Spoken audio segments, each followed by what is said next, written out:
ऋषि मुनियों की पावन धरती, देश धर्म का नाता है। कहते सारे लोग यही हैं, गो हमारी माता है। जाग उठो ओ भारतवासी, जाग उठो ओ भारतवासी, गो पर छुरियां चलती हैं। बंद करो गो माँ की हत्या, सारी जनता कहती है। बंद करो गो माँ की हत्या, सारी जनता कहती है।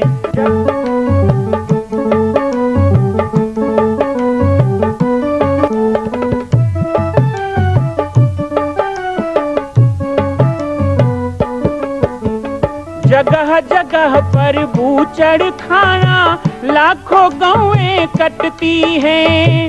किसे सुनाए व्यथा हमारी, नैना नीर बहाती हैं। रक्षा करना गौ माता की,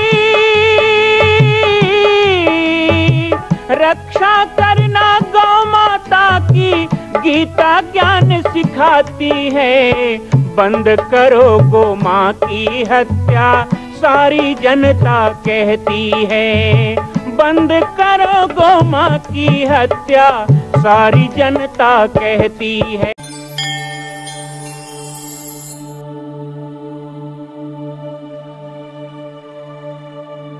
कहा महाराज नदी कैसे बन गई?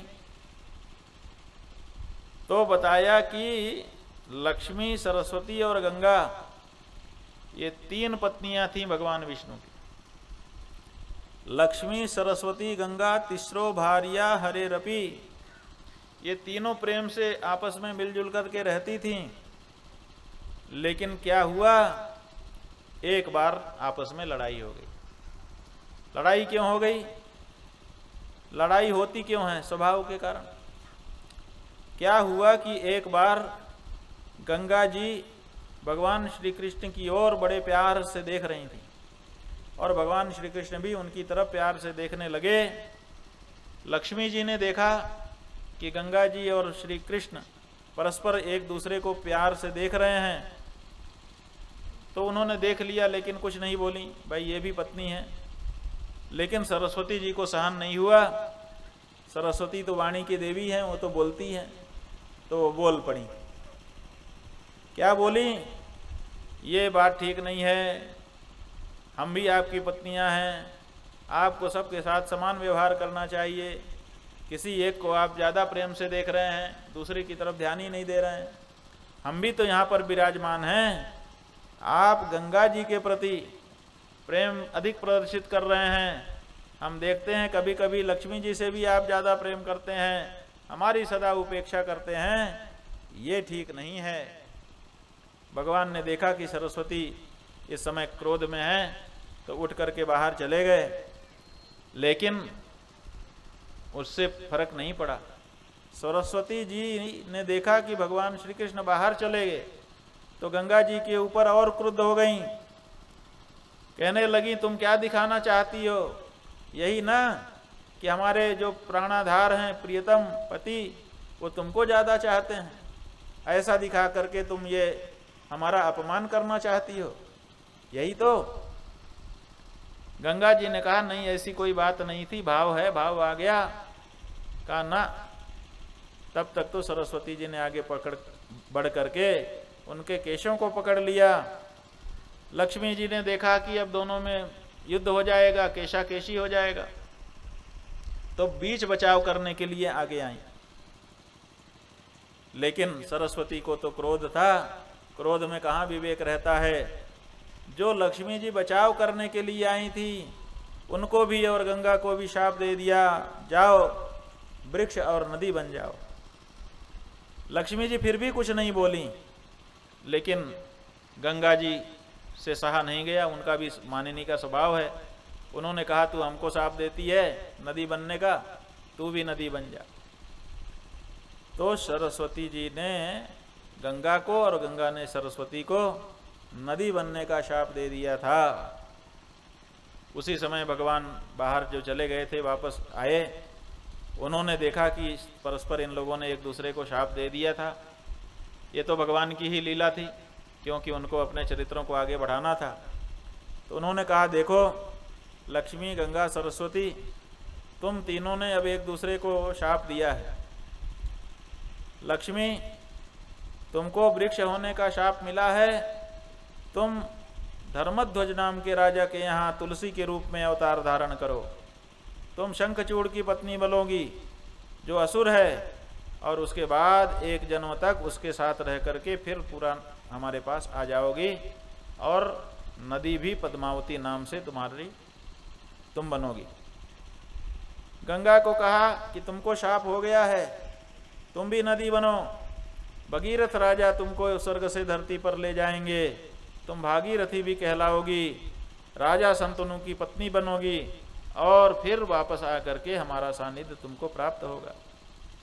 सरस्वती से कहा, तुम भी गंगा के शाप से नदी बनो और ब्रह्मा की पत्नी भी बनोगी। बात क्या है कि ये तीन थी ना, तीन की संख्या अच्छी नहीं होती। लोगों ने कहावत बना रखी है पूर्वजों ने, तीन तिगाड़ा काम बिगाड़ा। तीन जो चीज है वो ठीक नहीं है, तीन काम एक साथ नहीं करना चाहिए। ये जब भगवान ने आदेश कर दिया तो गंगा तो शिव के पास चली गई, सरस्वती जी ब्रह्मा के पास चली गई, लेकिन लक्ष्मी जी भगवान विष्णु के ही पास रहीं। क्यों रहीं? क्योंकि भगवान ने उनको अपने पास से दूर नहीं भेजा। कारण क्या था? कारण ये था कि सरस्वती जी ने लक्ष्मी को शाप दे दिया, लेकिन लक्ष्मी जी ने पलट करके कुछ नहीं कहा, उन्होंने सह लिया। तो जो सहनशीला होती है वो भगवान के पास रहती है। इसलिए सह लेने की प्रवृत्ति अपने को बढ़ानी चाहिए, अपनी ताकत नहीं दिखाना चाहिए। ऐसी चीजों को सह लेना ही अच्छा है। अब जब तीनों को आदेश हो गया तो सब लोग पछताने लगी। लक्ष्मी जी ने दोनों के लिए क्षमा मांगी कि महाराज क्षमा कर दीजिए। तो ये लोग आवेश में कर गई हैं ऐसा। तो भगवान ने कहा, अच्छा ठीक है, कुछ तुम्हारी कुछ हमारी, हमने जो कह दिया वो तो झूठा नहीं होगा, लेकिन तुम इनके लिए क्षमा मांग रही हो, इसलिए इनका जो दोष है वो थोड़ा कम हो जाएगा, भोगना भी कम पड़ेगा। अब सरस्वती जो हैं वो आधी तो नदी बने और आधी तो ब्रह्मा के पास जाएं, लेकिन पूर्णांश से यहीं पर रहें। इसी तरह से गंगा आंशिक रूप से भारत में जाएं, आंशिक रूप से शिव जी के सिर पर पहुँचें, लेकिन पूर्णांश में मेरे ही पास रहें। और जहाँ तक तुम भी अंश से ही पद्मावती नदी बनोगे, अंश से ही तुलसी बनोगी, पूर्णांश में मेरे ही पास रहोगी। इस तरह से उनका साथ भी हो गया और लीला भी आगे बढ़ गई। तीनों ने पूछा कि हमारा शाप कब दूर होगा? तो बताया, कलौ 5 सहस्रे च गते वर्षे च मोक्षणम। जब कलयुग के 5000 साल बीत जाएंगे तब आप लोगों का शाप समाप्त हो जाएगा। शाप की अवधि केवल 5000 वर्ष कलयुग की है। तो लोग पूछते हैं कि अब तो 5000 साल बीत गया, 5124वां वर्ष चल रहा है, तो 5000 साल बीत गया, तो क्या गंगा जी के लिए जो कहा गया था कि 5000 साल तक रहोगी फिर हमारे पास आ जाओगी, तो अब गंगा जी चली गई, सरस्वती चली गई, तुलसी भी चली गई? चली तो नहीं गई, अभी तो दिखाई देती हैं। हम लोगों के अधिकांश के घरों के बाहर जो हमने उनके लिए स्थान बना रखा है, वहाँ पे तुलसी माता विराजी हैं। तुलसी विवाह भी भगवान के साथ हम प्रतिवर्ष उत्सव के साथ कर रहे हैं। गंगा स्नान भी हो रहा है, कुंभ भी लग रहा है। तो महाराज ये पुराण में जो लिखा था कि कलयुग के 5000 साल बीत जाने पर गंगा चली जाएंगी, तुलसी चली जाएंगी, सरस्वती चली जाएंगी, तो ये तो नहीं हुआ। इसका मतलब आपका पुराण झूठा है, कहीं न कहीं त्रुटि हो गई, जो गिनती बताई गई वो सही नहीं निकल रही है। तो यहाँ समझने की बात है, पुराणों की भाषा है। यहाँ कहा है कलौ 5 सहस्रांते, कलयुग के 5000 साल जब बीत जाएंगे तब। लेकिन ये नहीं कहा है कि कौन से कलयुग के। कलयुग तो 1000 होंगे ना। 1000 चतुर्युगी जब बीतती है तब प्रलय होता है, तो 1000 कलयुग आएंगे। और अभी कौन सा है? अष्टाविंशतितमे युगे कलयुगे।